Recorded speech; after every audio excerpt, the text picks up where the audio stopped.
네, 안녕하세요. 선생님 반갑습니다.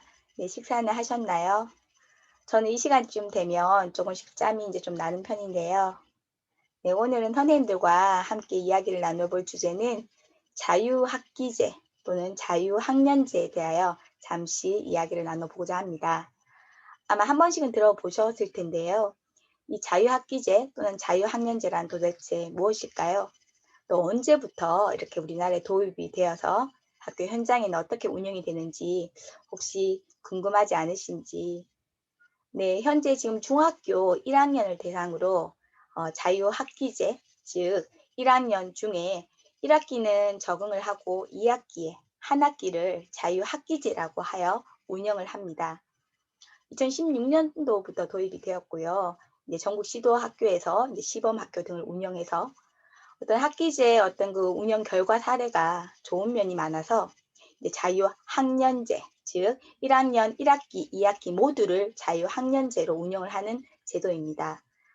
2018년도부터 이제 시범 학교가 늘고 2019년도 그리고 작년 그리고 아마 올해 2021년도 제주도 교육청에서도 전면 이제 시행을 하면서 전국 17개 시도에서 한 95% 이상 네, 정확한 수치보다는 이제는 그게 이제 정착이 되고 있는 단계까지 올라왔다는 것을 좀 말씀을 드리고 싶고요.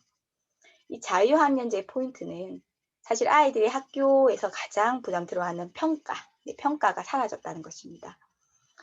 평가라는 어떤 의미가 전혀 없어지는 것보다는 그 평가의 어떤 기준이 조금 변화된 거고요. 교사로서 학생들을 관찰할 때 어떻게 옛날에 평가를 하면 등급이나 어떤 서열이나 그런 차이를 보기 위한 거였다면 구분하기 위한 것이었다면 지금의 어떤 자유학기제, 자유학년제는 그 아이의 어떤 성장이라든지 스스로의 변화된 모습 그리고 아이의 어떤 그 발전적인 어떤 모습들을 관찰해 주면서 그 아이 스스로가 자신의 꿈을 찾아갈 수 있는 그런 이제 기반을 만들어 줄 수 있는 그래서 저는 개인적으로 중학교 1학년 전 교과에서 다 이제 하는데요. 체육교과에서는 사실 그 3개년 동안 배워야 될 영역이나 종목이 참 많잖아요. 그리고 사실 어떤 평가를 한다고 하면 그런 시간들이 되게 좀 빠듯하게 타이트하게 돌아가는데 이렇게 자유학년제를 운영하면서 그 아이의 하나하나의 그 모습이라든지 또는 과정이라든지 그런 모습에 충실해 줄 수 있는 교사로서도 미안해하지 않고 이렇게 바쁘게 돌아가는 어떤 스케줄보다는 그 아이의 변화라든지 아이의 모습들을 조금씩 꼼꼼하게 기록해 주면서 결과적으로 평가를 반영할 때 있어서는 이제 이수, 미수로 구분이 돼요. 이제 제가 패스라고 하잖아요. 이수를 했느냐, 이수하지 못했느냐 차이고 그 아이의 어떤 그런 과정에 대한 결과를 사실 그 정량적으로 평가해서 기록했다고 하면 이제는 그런 것들을 풀어서 정성적으로 그래서 어떤 명확한 성취 기준은 있지만 그 성취 기준에 도달하는 방법이 그 개개인의 어떤 그런 개별적인 특성을 최대한 이렇게 살려줄 수도 있고 또 다각면에서 이렇게 관찰할 수 있는 그러한 면에서 저는 수년을 이렇게 운영하면서 아이들에게 참 좋은 제도인 것 같습니다. 모든 그 교육 정책 자체가 장점과 단점을 가지고 있지 않습니까? 그런데 이제 단점은 최소화하고 장점은 최대화하면 모든 교육 정책은 이렇게 발전하는 방향으로 흘러가는 것이 아닐까 개인적으로 생각합니다. 네, 그 자유학년제에 대하여 화면 공유를 통해서 잠시 살펴보고 네, 다시 돌아오도록 하겠습니다.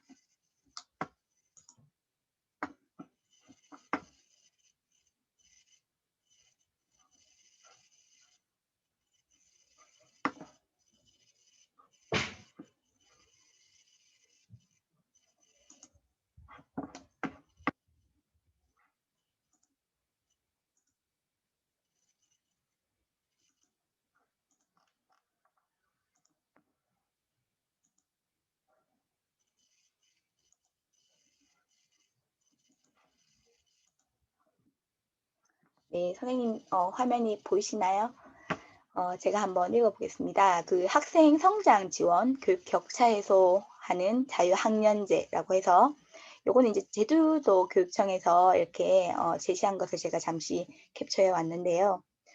도내 45개 전체 중학교에 전면 실시될 예정이고 중요한 것은 중학교 자유학년제 교육과정을 운영하는데 학생 참여형 수업과 과정 중심 평가가 핵심이다라고 제시되어 있습니다. 이는 학력 격차, 학력 저하 및 교육 격차를 해소하는 방향으로 운영될 예정이고 학교와 가정 간 소통이 활성화될 것이고 학생들은 자기 주도적인 학습 태도가 형성되고 기초 기본 학력이 향상될 것이다라고 기대를 하고 있었습니다. 그 자유학년제는 학기제는 2학기만 했다고 하면 이제 1학기, 2학기 동안 중간 기말고사를 보지 않고 토론이나 실습이나 학생들의 그 참여형 수업으로 어떤 모든 활동을 하는 것이고 또한 직장 체험 활동 등 다양한 진로 탐험 등도 할 수 있는 제도입니다. 네, 그렇다면 이렇게 그 다양한 자유학년제 또는 자유학기제는 어디에 많이 이렇게 제시가 되어 있을까요? 지금 제가 보여드리고자 하는 것은 네, 자유학기제를 좀 더 보여드리고자 여기 지금 티클리어라는 학술교육정보원에 들어와 있습니다. 여기는 다양한 교육과정이라든지 평가와 관련된 자료들이 제시되어 있고요. 현재 저는 지금 자유학기제 탭을 좀 공유를 드릴게요. 네, 한번 보시면 처음 자유학기제가 도입되었을 때 어떤 나를 공부하자. 그 자기 성찰이 되게 중요한 것 같습니다. 학생이 자기 주도적인 학습 능력을 기르기 위해 도입이 되었고요. 자유학기 동안만이라도 오전에는 교과 수업 또는 오후에는 자유학기 활동 등이 이제 구성을 해서 아이들의 어떤 그 성장에 도움이 되었으면 좋겠다. 이 성장은 교과 수업 외에 창의적 체험 활동이나 기타 진로 활동으로 구성이 되어 있고요. 아래 보시면 크게 4개 주제 선택 활동, 저희 체육 교과가 보통 반영되어 있는 예술 체육 활동, 또 동아리 활동, 진로 탐색 활동으로 구성이 되어 있습니다. 네, 선생님, 자유학기제가 이제 자유학년제로 점점 이렇게 확대되면서 곧 정착이 이제 될 거고요. 중학교에서는 자유학년제가 또 아이들의 활성화를 도울 수 있다면 고등학교에서는 고교 학점제가 2025년까지 전면으로 도입될 예정입니다. 우리나라는 이렇게 학생 자기 주도적인 학습 또는 자성찰 그리고 학생 스스로 할 수 있는 창의적인 어떤 활동에 많은 지원들이 이어지고 있는 것 같아요. 그래서 혹시 중학교에 발령을 받으시고 중학교 수업을 하실 분들은 저희는 체육이라서 아까 보여드렸던 예술체육 활동이지만 기타 교과 선생님들은 주제 선택이나 진로 탐색이나 모든 전 교과 선생님들이 그 중1을 가르치면서 이렇게 포진을 하시고 역할을 맡으시고 지도를 하게 되었습니다.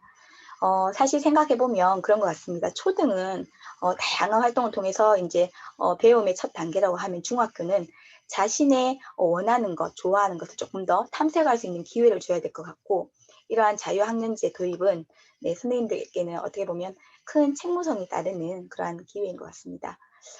체육과에서는 작년에 한 가지 사례를 말씀드리면 매번 이렇게 활동을 하고 거의 12월, 작년 이제 1월까지 저희가 수업을 했는데 한 학생이 되게 다운이 되어 있더라고요. 그래서 이제 조금 평상시에는 무척이나 활발한 학생이고, 예를 들어 A라는 동작을 가르치면 자기 혼자 막 B를 하면서 되게 창의력이 좀 풍부한 학생이에요. 되게 위트도 좋고 애가 뭐라죠? 되게 그 에너지가 넘치고 좀 밝은 학생이었는데 그날따라 이렇게 그 가만히 앉아서 한참을 있더라고요. 그래서 제가 다가가서 그래. 너 오늘 왜 이렇게 기분이 안 좋으니? 뭐 무슨 일이 있었니? 그래서 혹시나 말을 안 하면 저는 이제 이렇게 한 바퀴 다른 쪽으로 또 가보려고 했는데 그 애가 먼저 말을 걸더라고요.